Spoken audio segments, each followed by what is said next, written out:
من الشيطان الرجيم. بسم الله الرحمن الرحيم. واعبد ربك حتى يأتيك اليقين. صدق الله العظيم. اللهم صل على سيدنا محمد وعلى آل سيدنا محمد وبارك وسلم. اللهم صل على سيدنا محمد وعلى آل سيدنا محمد وبارك وسلم. اللهم صل على سيدنا محمد وعلى آل سيدنا محمد وبارك وسلم. عزیزان محترم، معزز بزرگوں، قابل احترام بھائیوں، عید الاضحیٰ کا آج دوسرا دن ہے. عید الاضحیٰ کے 3 دن بھی عید کے ہوتے ہیں اور 3 دنوں میں بھی مسلمان قربانی کے عمل کو انجام دیتے رہتے ہیں. تو اس اعتبار سے ہمارے لیے یہ انتہائی بابرکت دن ہے کہ جس میں اللہ تبارک و تعالیٰ کی طرف سے بندوں کی مہمان نوازی کی جاتی ہے. بندے اللہ کی راہ میں جانور کو قربان کرتے ہیں، لیکن اس جانور سے پورا فائدہ صرف بندے ہی اٹھاتے ہیں. اللہ تبارک و تعالیٰ نے یہ حکم دیا کہ تم ہی کھاؤ، اپنے گھر والوں کو کھلاؤ، رشتہ داروں کو کھلاؤ، جو ضرورت مند مسلمان ہیں ان کو کھلاؤ. بس ہم تو تمہارے جذبے کو، تمہاری نیت کو اور تمہارے عمل کو دیکھنا چاہتے ہیں کہ وہ کس خوش دلی کے ساتھ اور کس رضائے الہی کو چاہنے کے ساتھ کیا گیا ہے. تو اللہ تبارک و تعالیٰ کی توفیق سے اللہ تبارک و تعالیٰ نے یہ ایام عطا فرمائے ہیں. قربانی جو دی جاتی ہے اس کا مقصد ہم سنتے ہیں کہ اللہ تبارک و تعالیٰ کا قرب حاصل کرنا. دنیا میں جتنی چیزیں ہیں، چاہے دین کی ہو یا دنیا کی ہو، ہر چیز میں اللہ تبارک و تعالیٰ نے قربانی رکھی ہے. جب تک انسان قربانی دے گا نہیں، کامیابی اس کو حاصل نہیں ہو سکتی. اگر وہ کامیابی حاصل کرنا چاہے،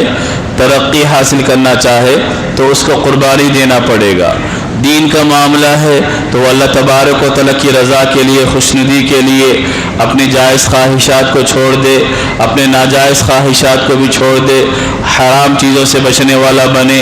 اللہ تبارک و تعالیٰ کی اطاعت و فرما برداری کرنے والا بنے، جن چیزوں کا کرنے کا اللہ نے حکم دیا ہے ان چیزوں کو کرنے والا بنے. یہ قربانی دینے کے نتیجے میں پھر وہ اللہ کے قریب ہوتا ہے. اسی وجہ سے حدیث میں اللہ تبارک و تعالیٰ نے فرمایا، حدیث قدسی ہے کہ اللہ فرماتے ہیں کہ جو بندہ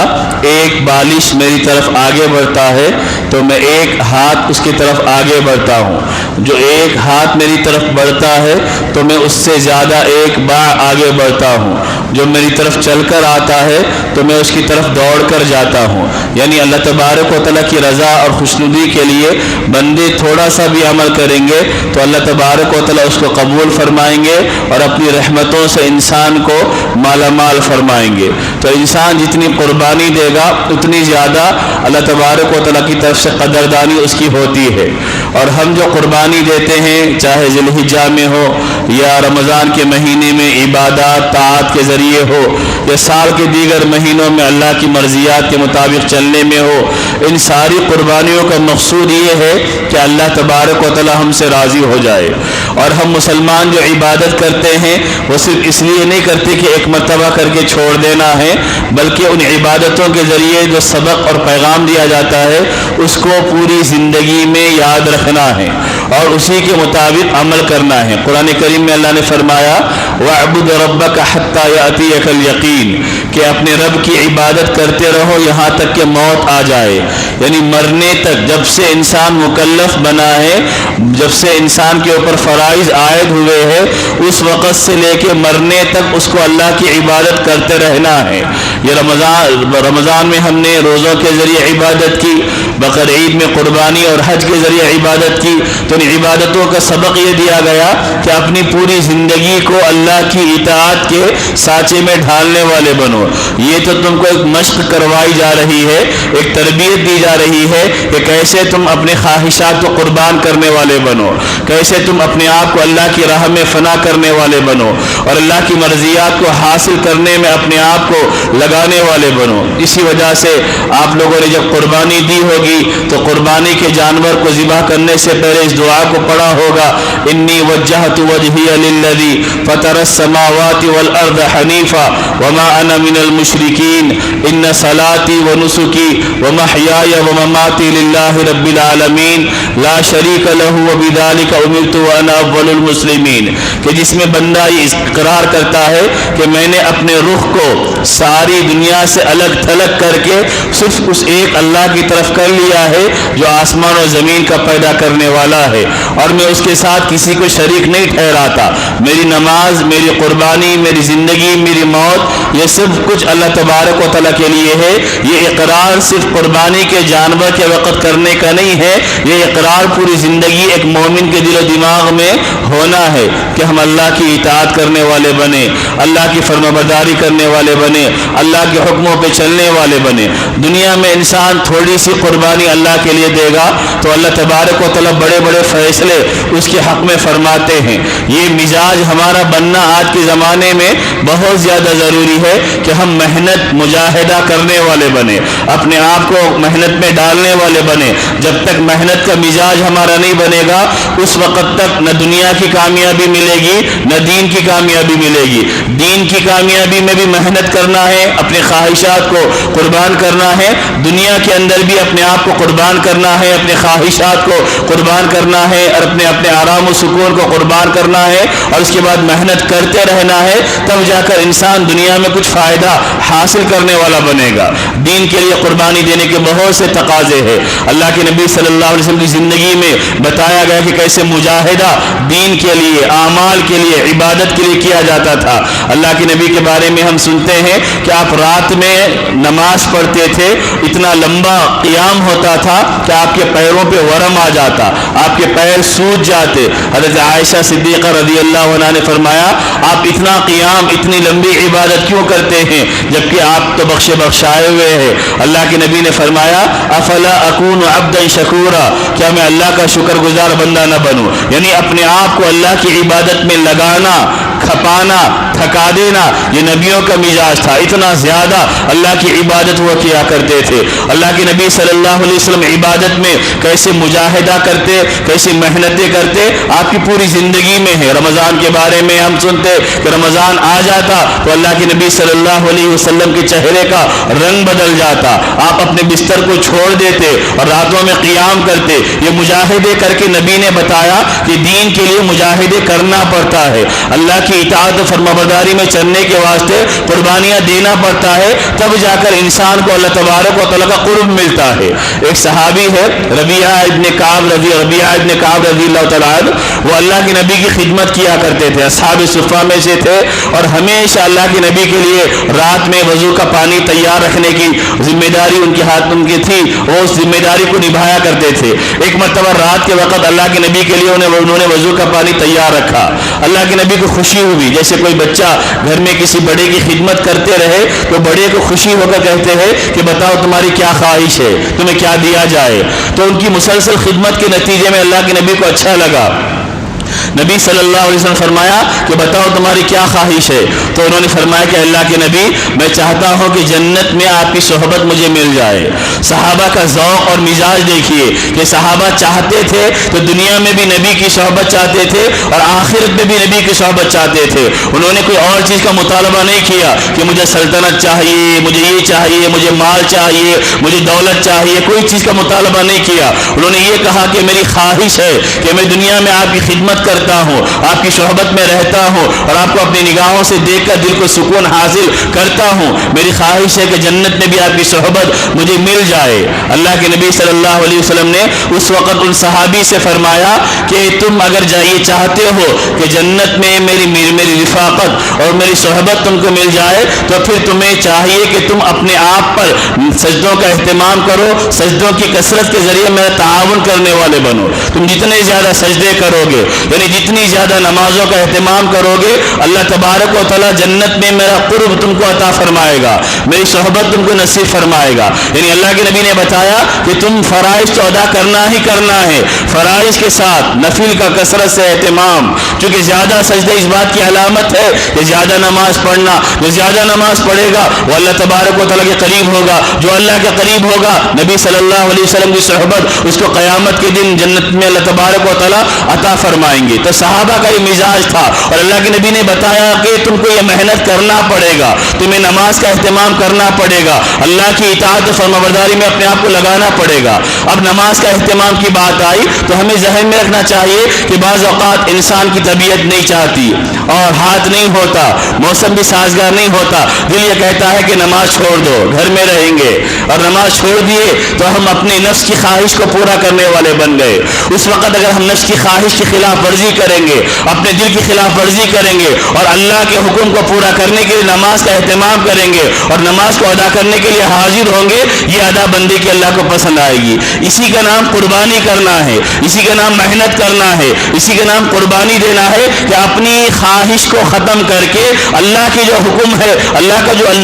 حکم ہے، مرضی ہے، اس کا پورا کرنے والے بننا۔ بعض علماء نے، اللہ والوں نے لکھا ہے کہ بہت سی مرتبہ آدمی کا نفس، دل یہ اس بات کا تقاضا کرتا ہے اب مجھے نیک کام کرنا نہیں ہے، سخت دھوپ ہے، مسجد میں اذان ہو گئی ہے، نماز کو حاضر ہونا ہے، دل یہ کہہ رہا ہے کہ اب دھوپ میں کیا جاؤ نماز کو، یا دن بھر کا کام کاج کر کے ہم تھکے ہوئے گھر کو آئے اور عشاء کے وقت بستر پر لیٹے ہوئے ہیں، اذان کی آواز کانوں میں پڑی اور دل کہہ رہا ہے کہ مسجد کو جانا ہے، لیکن اندر سے تقاضا ہو رہا کہ اب تو میں تھکا ہوا ہوں، نماز کو جانے کی میری حالت نہیں ہے، میں سو جاؤں گا۔ اب یہاں کشمکش انسان کی دونوں طرح کی ہے، دل یہ کہہ رہا ہے کہ آرام کیا جائے، دل یہ کہہ رہا ہے کہ دھوپ کی سختی سے بچا جائے، اور اللہ کا حکم یہ کہہ رہا ہے کہ نماز کو ادا کرنے والے بنو، نماز کا اہتمام کرنے والے بنو، اللہ کے حضور حاضر ہونے والے بنو۔ تو یہاں پر پھر انسان کا امتحان ہے، وہ اپنے دل کی سنے گا یا اللہ کے حکم کو ماننے والا بنے گا، وہ اپنی خواہش کو پورا کرنے والا بنے گا یا اللہ کے منشے کو پورا کرنے والا بنے گا۔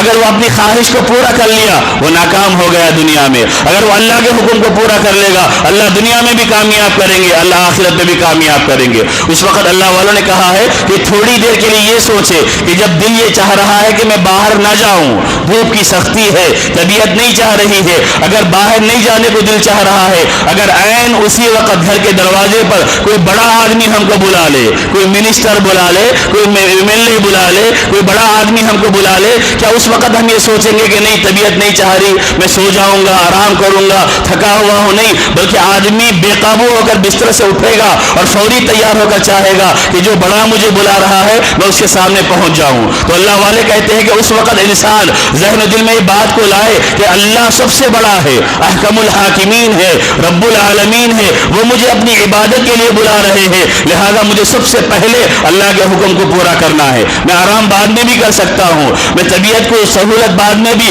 پہنچا سکتا ہوں، یہ قربانی کا تقاضا ہے۔ اس کا نام ہے مجاہدہ کرنا، اس کا نام ہے محنت کرنا، کہ انسان کا نفس، دل کچھ اور کہہ رہا ہے، اللہ کا حکم کچھ اور کہہ رہا ہے، اس کے مطابق عمل کرنے والے بنے۔ اگر یہ مزاج قربانیوں کے ذریعے ہماری زندگی میں آئے گا تو یقین جانیے قربانیوں کے ذریعے ہمارے اندر تبدیلی پیدا ہوگی۔ قربانی کے جانور پہ گھڑے پہ چھری چلا رہے اللہ کا حکم سمجھ کر، تو وہی اللہ قربانی کے بعد بھی حکم دے رہا ہے کہ میری عبادت کرو، میری اطاعت کرو، میری فرمانبرداری کرو، میرے حکموں پہ چلنے والے بنو، ناجائز چیزوں سے بچنے والے بنو۔ گانے سننے کو دل چاہ رہا ہے، طبیعت چاہ رہی ہے کہ آنکھوں کے ذریعے گناہ کے مناظر کو دیکھوں، دل ابھار رہا ہے، اور اللہ کا حکم یہ کہہ رہا ہے کہ نافرمانی کی چیزوں کو مت سنو، نافرمانی کی چیزوں کو مت دیکھو۔ اگر انسان بچ جائے گا اور اپنے آنکھوں کی حفاظت کر لے، اپنے کانوں کی حفاظت کر لے، یہ قربانی دینے والا بنے گا، اس کے ذریعے وہ اللہ کے قریب پہنچے گا، اس کے ذریعے اللہ تبارک و تعالیٰ کی قربت اس کو حاصل ہوگی،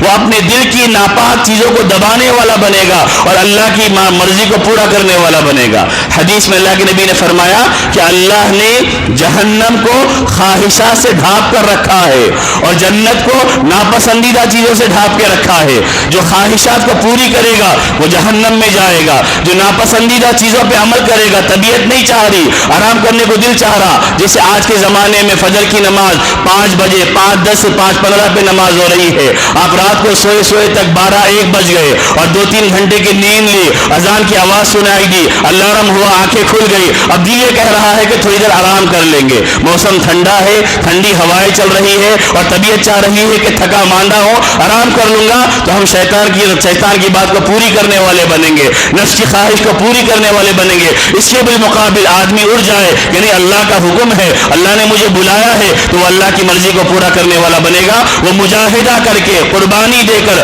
اپنے نفس کو کچل کر، اپنی خواہش کو دبا کر اللہ کی مرضی کو پورا کرنے والا بنے گا۔ یہی فلسفہ ہے قربانی کا۔ اللہ تبارک و تعالیٰ یہی چیز سکھانا چاہتے ہیں اور یہی مزاج بنانا چاہتے ہیں کہ ہر موقع پر انسان کا اللہ کی مرضی کو پورا کرنے والا مزاج بن جائے، وہ اللہ کے ہر حکم کو پورا کرنے والا عادی بن جائے، اس کی طبیعت ایسی ہو جائے کہ وہ اللہ کی خواہشات کو پورا کرنے والا بنے گا۔ ایک مرتبہ حدیث میں ہے کہ اللہ نے حضرت جبرائیل سے فرمایا جاؤ جا کر جنت دیکھ کر آؤ۔ حضرت جبرائیل علیہ السلام آئے اور آ کر انہوں نے جنت دیکھی، جنت دیکھ کر آ کر انہوں نے عرض کیا کہ اللہ جنت میں اتنی نعمتیں ہیں کہ اگر کسی انسان کو معلوم ہو جائے تو وہ اس کی تمنا کرے گا کہ جنت اس کا ٹھکانہ بن جائے۔ پھر تھوڑی دیر کے بعد اللہ نے اس جنت کو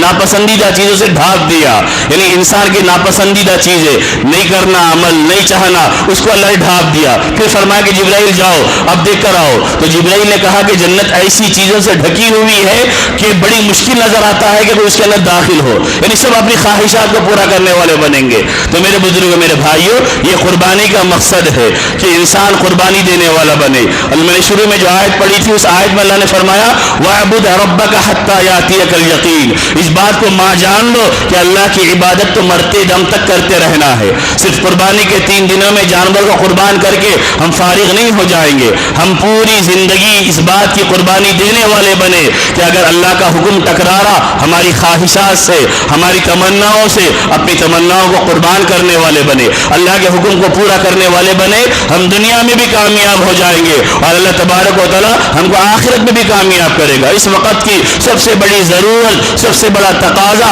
سب سے بڑا ہمارے لیے عمل کا پیغام ہے کہ ہم اپنی خواہشات کو دبانے والے بنے۔ کتنے نوجوان ہیں جو ناچنے میں، گانے میں اور راتوں میں اپنے اوقات کو ضائع کرنے میں لگے ہوئے ہیں، اس کے نتیجے میں نہ وہ دنیا کے لیے قربانی دے رہے، نہ دین کے لیے قربانی دے رہے، نہ دین میں کامل ہو رہے، نہ دنیا میں کامیاب ہونے والے بن رہے، ان کی زندگیاں ضائع ہوتے جا رہی، ان کے اوقات ضائع ہوتے جا رہے، اور ایسی چیزوں میں ہم لگ رہے کہ جس سے ہمارا دل خوش ہوتا ہے لیکن اللہ خوش نہیں ہوتے۔ ناچنے کی چیزیں آ گئی پسندیدہ، اس میں جا کر کھڑے ہو جا رہے اور ٹھہر رہے اور دیکھ رہے۔ ابھی چند دنوں پہلے ہمارے شہر میں ایک ایکسپو رکھا گیا تھا جس کے اختتام میں ایک گانے والا گویا سنگر آ کر اسٹیج پہ ٹھہر کے گانے گا رہا، اور لڑکے لڑکیوں کا ایک مخلوط مجموعہ ہے، مجمع ٹھہرا ہوا ہے، اور اس گانے والے کے گانے پہ واہ واہ کی جا رہی ہے، تعریفیں کی جا رہی ہے۔ وہ پروگرام کرنے والا بھی گناہوں کا ذمہ دار بنے گا، اور جتنے لڑکے اور لڑکیاں جا کر اس گانے والے کے گانے کو سن کر ناچیں گے، گائیں گے، واہ واہ کریں گے، تعریفیں کریں گے، وہ گناہوں میں مبتلا ہونے والے بنیں گے۔ ایسے موقع پر انسان کو دین کا جو سبق ہے، اسلام کا جو سبق ہے، اس پر عمل کرنا ہے کہ میں نہیں ان چیزوں پہ نہیں پڑوں گا، میں تو جائز حد تک کام کرنے کا ذمہ دار ہوں، جائز حد تک جاؤں گا، خریداری کرنا ہے میں خریداری کروں گا، لیکن ایسے حرام چیزوں کا میں ارتکاب نہیں کروں گا۔ تو اسلام قدم قدم پر اس کی تعلیم دیتا ہے کہ تم سے اگر خواہشات ٹکراری، اللہ کا حکم ٹکرارا، اپنی خواہشات کو قربان کرو، اللہ کے حکم کو پورا کرنے والے بنو، کامیاب و کامران ہوں گے۔ اللہ نے قرآن کریم میں سورہ عنکبوت میں فرمایا والذین جاہدوا فینا لنہدینہم سبلنا، کہ جو لوگ ہمارے راستے میں محنت کریں گے، مشقت اٹھائیں گے، ہم ضرور ان کو ہمارا راستہ دکھا کر رہیں گے۔ دنیا میں رہتے ہوئے دین پہ چلنے کے لیے مشقت وقتی طور پہ برداشت کریں گے، وقتی طور پہ تھوڑے دنوں کی قربانی دینے والے بنیں گے، تھوڑے دنوں کی خواہشوں کو قربان کرنے والے بنیں گے، اللہ اپنے راستے پہ چلائیں گا، جنت تک انسانوں کو پہنچائیں گا۔ تو اس کی ضرورت ہے کہ ہم اس قربانی کے نظام کو سمجھے کہ قربانی صرف جانور کے حد تک محدود نہیں ہے، قربانی پوری زندگی ہے، اپنے ناجائز خواہشات کو قربان کرنا، اپنے ناجائز تمناؤں کو قربان کرنا، اللہ کے حکم کو ہر موقع پر ہر وقت اہمیت دینا اور اس پر عمل کرنے والے بننا۔ اللہ تبارک و تعالیٰ دو جہاں میں کامیاب فرمائیں گا۔ دعا فرمائے کہ اللہ تبارک و تعالیٰ صحیح علم و عمل کی توفیق عطا فرمائے۔ وآخر دعوانا ان الحمد للہ رب العالمین۔